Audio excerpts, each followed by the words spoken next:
Assalamualaikum warahmatullahi wabarakatuh. Pertama-tama marilah kita panjatkan puji dan syukur kehadirat Allah Subhanahu wa taala yang telah memberikan nikmat kepada kita sehingga pada kesempatan hari ini kita dapat melaksanakan kegiatan sosialisasi kuliah kerja praktek Fakultas Ekonomi dan Bisnis Universitas Buana Perjuangan Karawang. Melalui video ini saya ingin sedikit menyampaikan gambaran dan harapan mengenai kegiatan kerja praktek yang akan dilaksanakan sebentar lagi. Kuliah kerja praktek merupakan mata kuliah wajib yang harus diikuti oleh seluruh mahasiswa program studi di Fakultas Ekonomi dan Bisnis, yang tujuannya adalah untuk memberikan kesempatan kepada mahasiswa menambah wawasan dan menggali informasi serta menerapkan ilmu pengetahuan yang sudah diperoleh dalam kegiatan perkuliahan sehingga bisa mempraktikkannya di dunia usaha dan di dunia kerja. Setiap mahasiswa akan didampingi oleh dosen pendamping lapangan dan instruktur di mana mereka melaksanakan kegiatan praktik. Kegiatan ini sedianya diharapkan dapat memberikan manfaat dan tambahan pengetahuan bagi mahasiswa.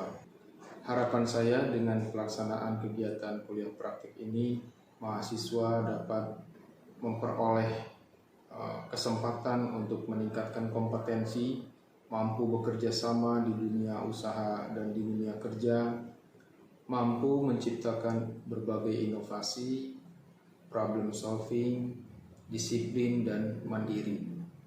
Mudah-mudahan kuliah praktek ini dapat berjalan dengan lancar, berjalan dengan baik, tertib, dan mahasiswa dapat melaksanakannya dengan penuh kedisiplinan sehingga dapat memperoleh manfaat dari kegiatan praktek ini.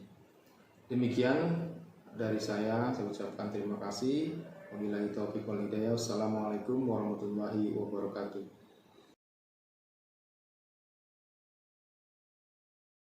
Assalamualaikum warahmatullahi wabarakatuh. Alhamdulillahirabbil alamin. Puji dan syukur kita panjatkan kehadirat Allah Subhanahu wa taala yang sudah memberikan kita banyak nikmat sehat, nikmat panjang umur, sehingga kita bisa melakukan acara kegiatan sosialisasi kerja praktek melalui video ini. Sholawat serta salam kita limpahkan kepada junjungan kita Habibana wa Nabiyana Muhammad Sallallahu Alaihi Wasallam. Mohon izin saya selaku Ketua Program Studi Akuntansi untuk memaparkan mengenai gambaran kerja praktek, tujuan, manfaat, serta ruang lingkup kerja praktek.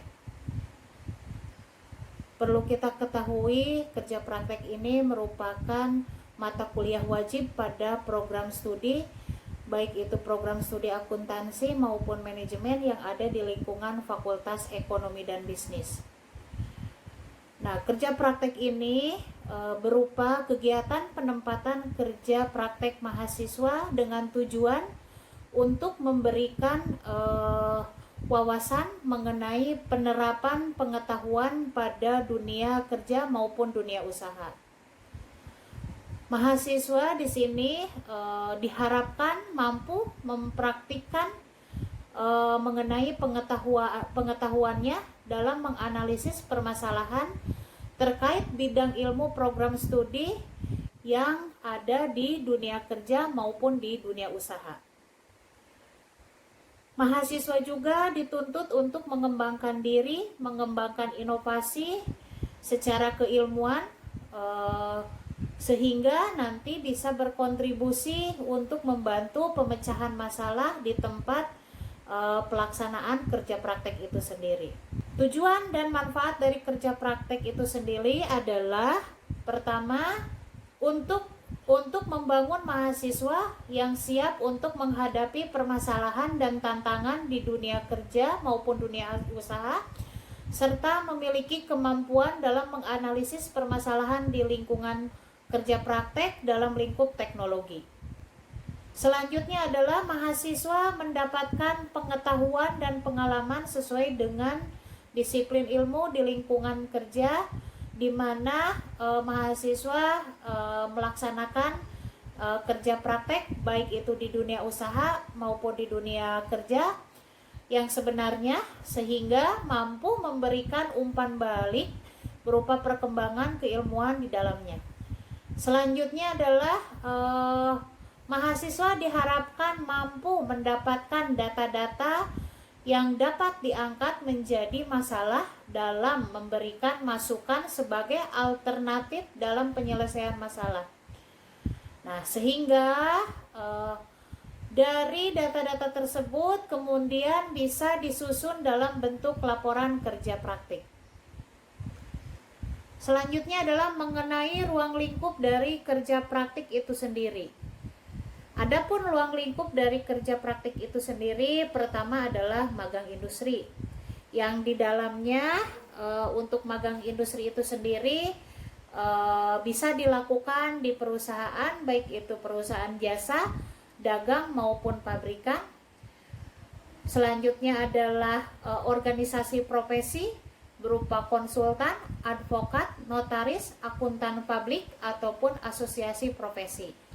Selanjutnya adalah institusi pemerintahan dan UMKM. Dan selanjutnya adalah lingkupnya bagi mahasiswa yang berstatus pegawai atau karyawan di tempat pelaksanaan KP bisa melakukan aktivitas proyek dalam menyelesaikan KP dengan mengatur aktivitasnya untuk keperluan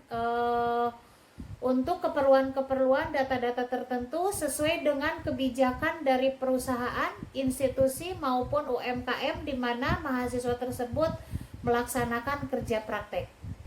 Yang selanjutnya magang MBKM ataupun Merdeka Belajar Kampus Merdeka. Nah, untuk magang MBKM ini bisa dilakukan berupa pertama adalah magang, yang kedua adalah studi independen bersertifikat, yang ketiga adalah Gerakan Nasional Indonesia Kompeten. Mungkin itu saja gambaran yang saya paparkan mengenai kerja praktek ini. Besar harapan saya kerja praktek ini bisa berjalan dengan baik dan lancar, sehingga kerja praktek ini bisa terselesaikan sampai akhir. Namun satu hal yang perlu saya ingatkan di dalam melaksanakan kerja praktek ini, teman-teman semua, teman-teman mahasiswa bisa menjaga nama baik institusi, baik itu dari tingkat prodi, fakultas maupun universitas, ya. Jangan sampai kita melakukan hal-hal yang tidak sesuai dengan harapan, sehingga kerja praktek ini nanti bisa terlaksana dengan baik. Mungkin itu saja dari saya, kurang lebihnya mohon maaf. Saya ucapkan billahi taufiq wal hidayah. Wassalamualaikum warahmatullahi wabarakatuh. Sosialisasi kerja praktik 2021-2022 oleh Koordinator Kerja Praktik Fakultas Ekonomi dan Bisnis Universitas Buana Perjuangan Karawang.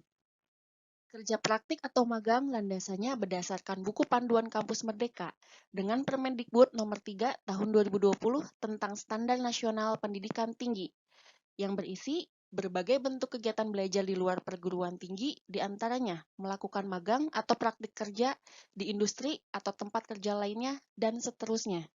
Kerja praktik atau disingkat KP adalah salah satu mata kuliah wajib pada program studi berupa kegiatan penempatan praktek kerja mahasiswa untuk memberi wawasan mengenai penerapan pengetahuan pada dunia usaha atau kerja. Tujuan kerja praktik atau KP yang pertama, membangun mahasiswa yang siap dalam menghadapi permasalahan dan tantangan dunia usaha atau kerja serta memiliki kemampuan dalam menganalisis permasalahan dalam lingkup teknologi. Yang kedua, mendapatkan pengetahuan dan pengalaman sesuai dengan disiplin ilmu di lingkungan kerja sebenarnya, sehingga mampu memberikan umpan balik berupa perkembangan keilmuan di dalamnya. Yang ketiga, mendapatkan data-data yang dapat diangkat menjadi masalah dan memberikan masukan sebagai alternatif dalam penyelesaian masalah. tersebut kemudian disusun dalam bentuk laporan kerja praktik. Pilihan kerja praktik ada magang industri, magang MBKM atau Merdeka Belajar Kampus Merdeka berupa magang dan studi independen bersertifikat, dan GNIK atau Gerakan Nasional Indonesia Kompeten. Sejauh ini sampai sosialisasi ini diturunkan bahwa yang akan ditindaklanjuti hanya magang industri. Untuk magang MBKM dan GNIK akan menunggu informasi selanjutnya dari pihak kampus. Contoh dari magang industri adalah perusahaan baik bergerak di bidang jasa, dagang, dan pabrikan. Lalu yang kedua ada UMKM, memiliki izin usaha dan minimal berdiri selama 5 tahun. Yang ketiga, organisasi profesi, berupa konsultan, advokat, notaris, akuntan publik, atau asosiasi profesi. Yang keempat adalah instansi pemerintah, dan yang kelima adalah mahasiswa bekerja melaksanakan kerja praktik di tempat kerjanya masing-masing. Untuk alur kerja praktek sendiri, di sini ada alurnya. Yang pertama yaitu mahasiswa ada buku panduan, nanti silakan dibaca dan mengikuti sosialisasi. Di sana nanti ada timeline, ada jadwal yang akan di-share oleh koordinator KP dari setiap program studi. Kemudian nanti mahasiswa mendaftar pada laman Sigma ya, mendaftar terlebih dahulu sebelum login. Kemudian nanti ada validasi dari pihak TU. Di sana nanti mahasiswa juga akan mengisi Google Form yang isinya mengenai bukti pembayaran tentang kerja praktek. Kemudian nanti buktinya itu di-upload di situ, kemudian menunggu ada validasi dari pihak TU. Setelah validasi nanti mahasiswa sudah bisa melakukan login untuk mengajukan dosen pembimbing ya di sana. Nah, kemudian nanti ketika oleh dosen koordinator KP diberikan dosen pembimbing, maka mahasiswa selanjutnya adalah mengajukan proposal. Ya, tetapi jika mahasiswa nanti tidak memenuhi persyaratan, maka mahasiswa harus memenuhi dulu salah satunya adalah administrasi, kemudian KRS, kemudian juga jumlah KRS yang sudah ditempuh juga itu juga menjadi salah satu syarat ya. Jadi nanti ada beberapa proses yang harus dilalui oleh mahasiswa sampai dinyatakan mahasiswa tersebut layak untuk mengikuti kerja praktik. Nanti ada laman Sigma yang harus diakses oleh mahasiswa, nanti mohon untuk dipelajari dan nanti ada instruksi-instruksi dari koordinator bagaimana cara untuk masuk dan login di Sigma. Kemudian setelah nanti mengajukan proposal bersamaan dengan nanti mahasiswa ketika sudah bisa login, maka mahasiswa nanti bisa mencetak surat pengantar secara online. Jadi tidak meminta kepada TU ya, jadi langsung cetak di laman Sigma setelah nanti bisa login dan bisa mendaftar. Kemudian nanti mahasiswa setelah itu mengajukan kepada perusahaan, kemudian bisa sambil membuat proposal karena ada beberapa perusahaan yang memang meminta untuk mengajukan proposal terlebih dahulu sebelum mahasiswa melakukan kerja praktek. Nanti bisa melakukan bimbingan dengan dosen pembimbingnya. Kemudian nanti untuk laporannya mahasiswa diminta untuk membuat video rekaman, kemudian artikel dan laporan ya. Selanjutnya nanti diupload pada laman Sigma.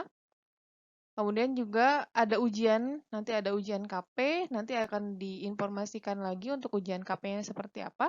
Dan setelah selesai semuanya, jika sudah tidak ada lagi revisi dari laporan dan artikel, maka mahasiswa berhak untuk mendapat nilai KP.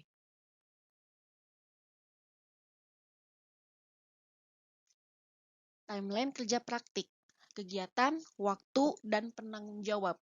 Sosialisasi kerja praktik melalui video YouTube pada tanggal 16 Desember 2021 oleh Prodi dan Koordinator Kerja Praktik. Pendataan kerja praktik pada tanggal 17 Desember 2021 sampai 20 Desember 2021 oleh Koordinator Kerja Praktik.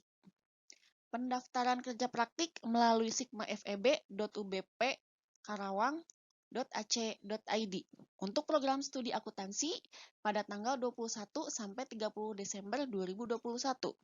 Untuk program studi manajemen pada tanggal 21 Desember 2021 sampai 8 Januari 2022 oleh Koordinator Kerja Praktik dan TUFEB. Upload proposal kerja praktik pada tanggal 21 Desember 2021 sampai 16 Januari 2022 oleh Koordinator Kerja Praktik. Pelaksanaan kerja praktik 2 Januari 2022 sampai 2 Juli 2022 oleh Koordinator Kerja Praktik. Upload laporan dan artikel kerja praktik pada tanggal 20 Juni sampai 16 Juli 2022 oleh Koordinator Kerja Praktik. Penilaian nilai kerja praktik pada tanggal 18 sampai 23 Juli 2022 oleh Koordinator Kerja Praktik. Lalu proses terakhir input nilai pada tanggal 25 sampai 30 Juli 2022 oleh Koordinator Prodi.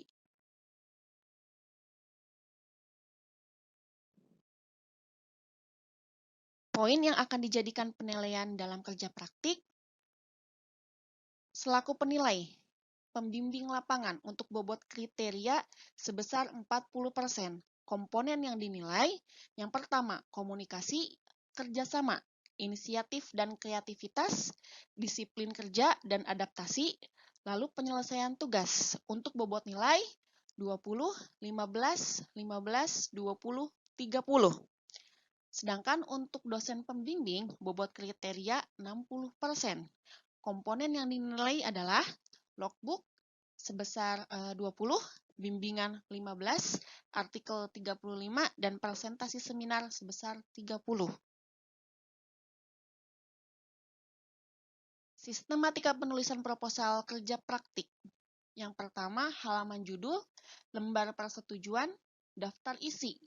Bab 1 pendahuluan, latar belakang, tujuan, manfaat, bab 2 pembahasan, ruang lingkup, waktu dan tempat pelaksanaan kerja praktik, peserta, tahapan kegiatan atau prosedur kegiatan, gambaran umum tempat kerja praktik, bab 3 penutup, lampiran, berupa surat izin kerja praktik, CV atau kurikulum vitae, rencana penilaian, dan draft logbook. Untuk sistematika penulisan laporan kerja praktik, ada halaman judul, halaman pernyataan tidak melakukan plagiat, halaman persetujuan kata pengantar, abstraksi dalam bahasa Indonesia dan bahasa Inggris, daftar isi, daftar tabel, dan daftar gambar. Lalu bab 1 pendahuluan, yang pertama ada latar belakang, keduanya tujuan, dan ketiganya adalah manfaat.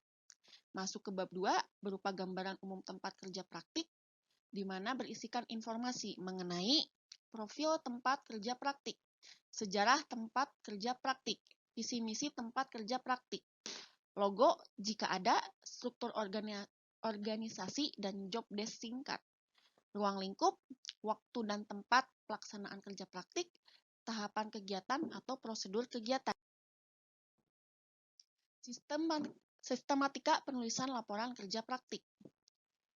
Selanjutnya, lanjutan dari yang slide sebelumnya, yaitu bab 3, ada tinjauan pustaka. Bab keempat berupa pembahasan, yang isinya pelaksanaan kerja praktik dan permasalahan, serta solusi yang terdapat pada tempat kerja praktik. Lalu yang terakhir adalah bab 5, kesimpulan dan saran, yang berisikan daftar pustaka, lampiran, surat pengantar kerja praktik dari fakultas, surat persetujuan diterima dari tempat kerja praktik, logbook kegiatan, lembar penilaian dari pembimbing lapangan, dokumentasi, dan daftar riwayat hidup. Sistematika penulisan artikel. Yang pertama, judul artikel.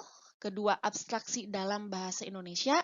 Yang ketiga, abstraksi dalam bahasa Inggris. Yang keempat, pendahuluan. Yang kelima, tujuan. Yang keenam, metode. Yang ketujuh, hasil dan pembahasan. Yang kedelapan, kesimpulan dan saran. Yang terakhir adalah daftar pustaka. Ketentuan dalam pembuatan video. Yang pertama, berisi PowerPoint, foto, film, tabel, gambar, SOP, dan yang lainnya.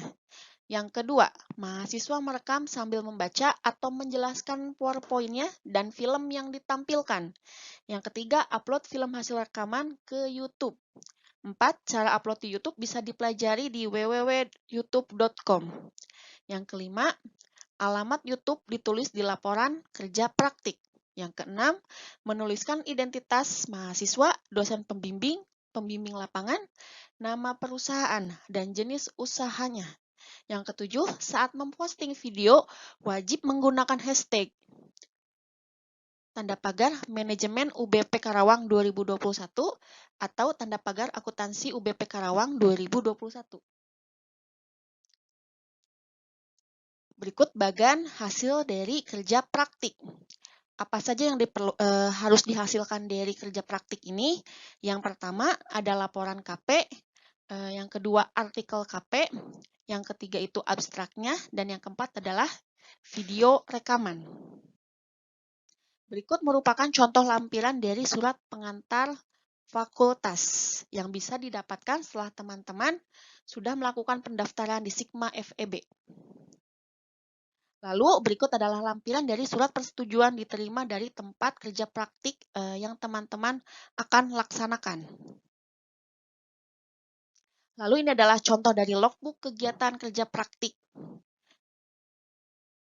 Dan ini adalah lembar penilaian dari pembimbing lapangan. Nanti akan diberikan oleh koordinator masing-masing melalui grup masing-masing program studi. Lalu ini adalah contoh dari dokumentasi foto teman-teman kakak angkatan yang sebelumnya melakukan kerja praktik. Dan jangan lupa teman-teman juga harus melakukan dokumentasi selama melakukan kerja praktik. Lalu ini adalah contoh dari daftar riwayat hidup atau kurikulum vitae. Untuk penjelasan dari sistematika penulisan proposal, kemudian sistematika penulisan dari laporan, dan contoh untuk rekaman, nanti teman-teman bisa lihat di buku panduan. Kalau rekamannya teman-teman bisa searching di YouTube, nanti banyak contoh-contoh rekaman yang ditampilkan oleh kakak-kakak kelasnya ya. Jadi nanti